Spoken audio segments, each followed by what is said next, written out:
Well, hi everybody, and welcome back to Suburban Homesteader Wyoming, and it's How Cheap Can I Live? Topic today, gardening, starting your garden. How to start your garden with not a lot of expense. What can you do? So the first thing, let's look at things you can buy at the store to either get seeds or plants. Scallions, basil. Now basil is interesting along with all the other herbs because a lot of time in the grocery store they have cut stalks of basil, mint, things that are really easy to root, in which you can root in water. Propagate cuttings. Buy a tomato that you like. You'll like it even more if you grow that tomato. But you can get a lot of good organic tomatoes that don't have pesticides or herbicides on, and you can save those seeds. Dry them out or do the fermentation of saving seeds of tomatoes. Squash. If you're in the organic aisle anyway and you find lots of vegetables that you like, squash, peppers, melons, beans, peas, chilies, save the seeds from those. You can dry them and then you can plant them. In fact, with a tomato, I've seen a lot of people just slice the tomato, put it on the ground or on the soil, maybe you're doing it in a container, and put a little bit of soil over top, and they begin to sprout. You can even grow your own popcorn by using popcorn, organic popcorn that you buy in the store. How about beans?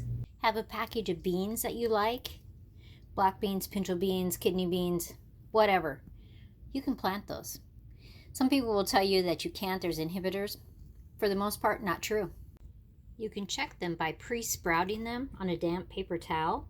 Just put them on a paper towel, fold it in half, and put it in a Ziploc bag, open Ziploc bag. How about garlic? Let's see how I'm growing some garlic on my windowsill. Don't have any room for a garden? Grow garlic on your windowsill. If you like ginger. Now there are things that you can't get the entire plant. Like if you wanted to grow beets from a beet that you bought, you can get the beet greens.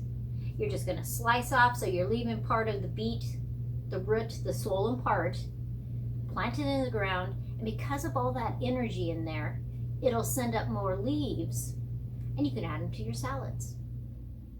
When you buy celery, cut all the stalks off, and you usually have 2 to 3 inches. You can root that celery, just like you can re-root green onions. Have extra green onions?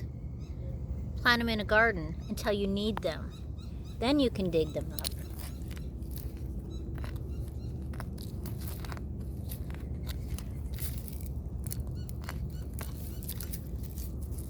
And you can enjoy a green onion. Chives you can do it, leeks you can do it with. And it just makes it so it saves on your grocery bill. And we're all about saving money. A lot of people will soak their seeds for 24 hours or overnight before they plant, which can really help speed up the process.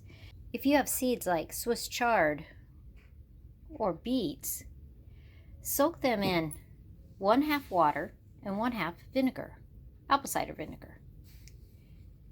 They'll sprout much faster than they would have otherwise. Now, when you first start your seeds, you don't have to at all fertilize them. It's not until they have about 4 leaves. So they've set out their first leaves, then the true leaves have come out, and when they have about 4, even 4 to 6 leaves, that's when you need to do the first fertilizing. Very weak. Say you're using a liquid or a powdered fertilizer, 1 teaspoon per gallon. You do not want to get them stressed or burned because of the fertilizer being too strong.